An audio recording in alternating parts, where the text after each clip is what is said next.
男人表面跟背叛自己的妻子秀恩爱，内心却暗暗有了复仇计划。这天，女人和同事小黑一起出差，可奇怪的是，昨天刚加满油的车却又提示油量不足。于是两人来到一个加油站，可令小黑万万没想到的是，油箱却早已被人动了手脚。更诡异的是，对面的广告灯箱上面写着一行令人不寒而栗的标语。此刻，女人在超市里泡了杯咖啡，然后又主动给丈夫报了平安，随后就准备去买一盒计生用品。可女人很快发现这个超市空无一人，甚至安静的有些诡异。Hello。无论女人如何大声询问，可依然没有得到任何回应。女人无奈只好在前台留了100元人民币，可抬头时却意外瞥见了货架上的血迹，还有极其诡异的标语。女人意识到不对劲，立马转身快速离开，可没想到刚走到门口，女人左手臂中枪，瞬间痛苦不已，大声呻吟。可还没缓过神，枪声再次袭来，女人惊恐万分。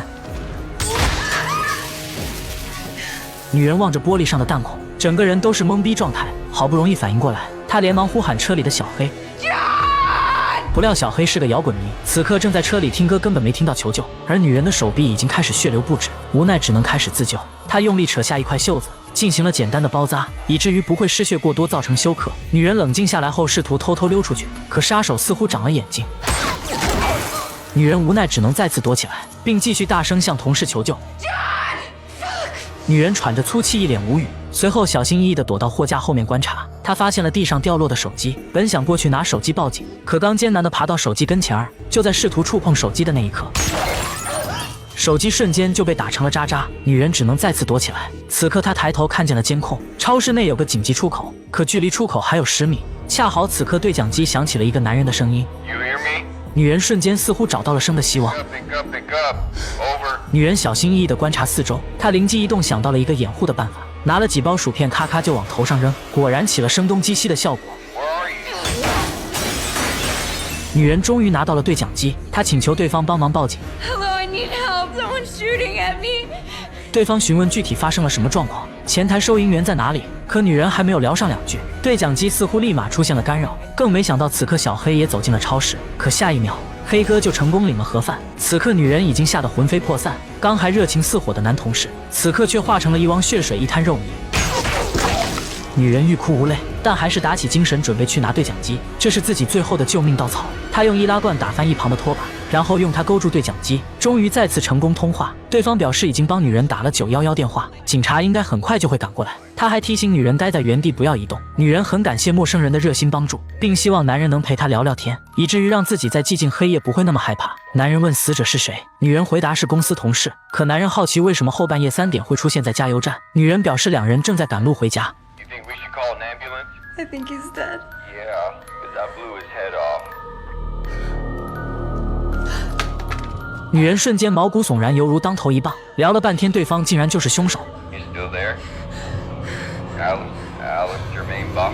更没想到杀手竟然还知道自己的全名。爱丽丝问凶手究竟是什么目的，可杀手却反问女人想要的到底是什么。此刻爱丽丝看见了墙上的电源开关，她试图用电池砸过去关灯，只可惜投篮精度不够准。但爱丽丝很快发现货架是可以移动的，于是立马将它当做了盾牌。可子弹瞬间如暴雨般袭来，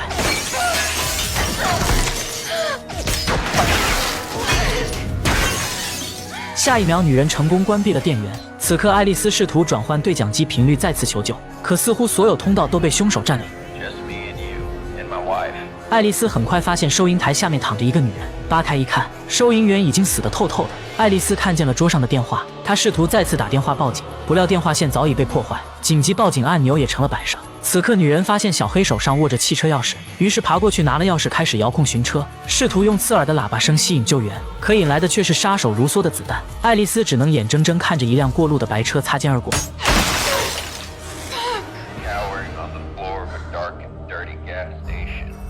杀手希望爱丽丝得到心灵的救赎，可女人疑惑自己跟杀手无冤无仇，为何要这样对待自己？ Who are you? Who do you think I am? 最重要的是，爱丽丝认为杀手是谁？女人觉得8成是遇见了变态，她决定先处理下自己的伤口，经过简单消毒，随后用502胶水粘住伤口，然后补充了水分和维生素，开始正式和杀手进行较量。女人扯下一面镜子，还做了一个手柄，用它来观察敌情。可突然看到一辆汽车驶入了加油站，男人刚进门，爱丽丝就大声提醒他别进来，并赶快拿电话报警。不料男人表示自己的手机落在了车上。男人焦急地问女人自己的妻子在哪里，原来他的妻子就是死去的收银员。爱丽丝告诉男人，杀手应该就躲在对面灯箱。超市后面有一个逃生通道，可无法安全跑到那里。不料男人表示，即使跑过去也无济于事，因为晚上安全门是上锁的，他也不知道钥匙在哪里。更关键是这里地处偏僻，后半夜基本就没有什么人进来。可很快爱丽丝就发现了端倪，自从男人进来后，竟然没有出现枪声，而且男人此刻又消失不见。下一秒，男人突然翻过柜台来到女人旁边，趁男人查看妻子时，爱丽丝果断拿了一把斧头防身，望着瑟瑟发抖的女人。男人解释自己的弟弟之前在58同城找了份工作，他弟弟是超市送货员，而妻子是收银员。可爱丽丝却表示，刚杀手说收银员是他的妻子，因为妻子离开了他，所以开枪杀了他。但男人却一脸疑惑，转头表示杀手肯定是在撒谎，但爱丽丝却认为撒谎的是男人。种种迹象表明，眼前的男人就是杀手本尊。男人耐心解释，可女人根本不信。男人表示可以通过对讲机证实下自己是不是杀手。可意外的是，此刻对讲机却出现了静默，无论爱丽丝怎么问话，对方都没有反应。无奈男人只能冒险出去拿手机证明自己没有撒谎。他让女人用手电筒干扰杀手的注意力，于是爱丽丝半信半疑地掩护男人出门。可男人刚回到车里拿手机，下一秒就被直接爆头。爱丽丝此刻彻底崩溃，而对讲机再次响起杀手的声音。You know the difference between you and that guy? He was willing to sacrifice himself. The repercussions of our actions.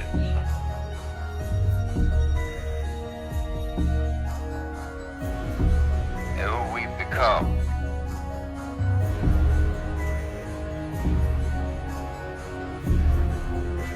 爱丽丝内心百感交集，此刻再次拿起了对讲机。Why are you doing this? For the truth. 杀手滔滔不绝地开始发牢骚，他不满这个世道的不公，并且憎恨悬殊的贫富差距。趁杀手唠叨时，爱丽丝再次想到了一个主意，她打开了一旁的雨伞，将它们堆满在地上，以此遮挡杀手的视线。可下一秒，子弹再次如大雨般落下。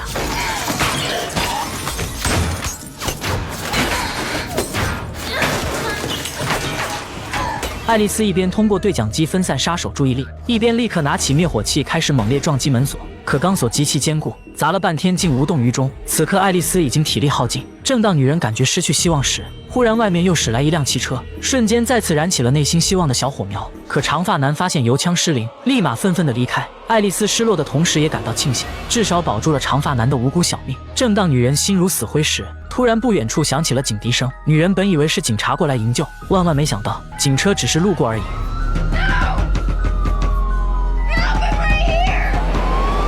女人瞬间仿佛跌入无尽的黑暗深渊。过了不知多久，爱丽丝鼓起勇气冲出了超市，她刚准备开车门拿手机，可远处的子弹再次袭来，只是神枪手似乎故意放水，打了半天只打到了女人的大腿。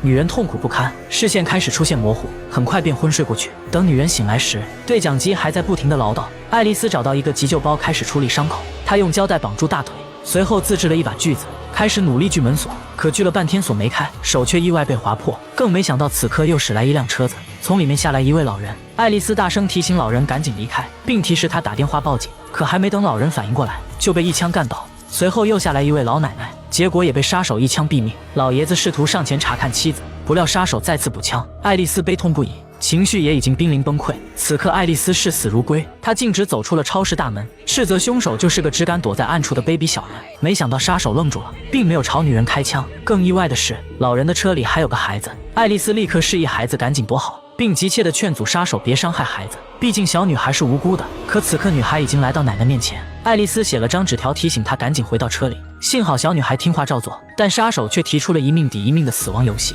他希望用爱丽丝的命换小女孩的命，爱丽丝果断答应，并再次提醒小女孩赶紧跑得远远的。不料女孩却停住了脚步，朝爱丽丝的方向跑来。更没想到此刻杀手也露出了身影，女人果断堵住了大门，拉着女孩就往里边跑。她告诉孩子别怕，自己一定会想办法救她出去。终于皇天不负有心人，安全通道顺利打开，两人来到了超市后面的仓库。可万万没想到这里还有个卷帘门，并且因为断电无法打开。爱丽丝让女孩躲在角落，并告诫她无论待会发生什么都不要出来。此刻杀手也已步步逼近，爱丽丝做了个简易的红缨枪，准备跟杀手大战300回合。与此同时，杀手悠哉悠哉地进入超市，可找了半天并没有发现女人。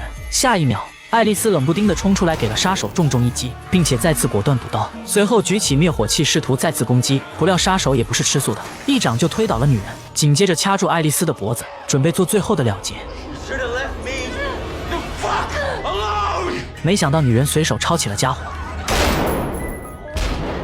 2声枪响之后，女人一头栽倒在地。此刻杀手来到仓库，他找到了小女孩，刚准备扯下面具跟她唠嗑，不料女人突然出现在背后，将杀手狠狠地击倒在地，并开启了一旁的液压机，随后将男人拖到机器下面。他想看看杀手究竟是谁，不料杀手回光返照，奋力阻止。下一秒，杀手就被机器压成了渣渣。故事最后，女人也因失血过多失去了生命，唯独小女孩活了下来。我们每个人都会遇到心灵的枷锁，不要指望别人的救赎，其实钥匙一直都握在自己的手中。勇敢前行，向阳而生。我是小屋，不是小鸟。下个电影见。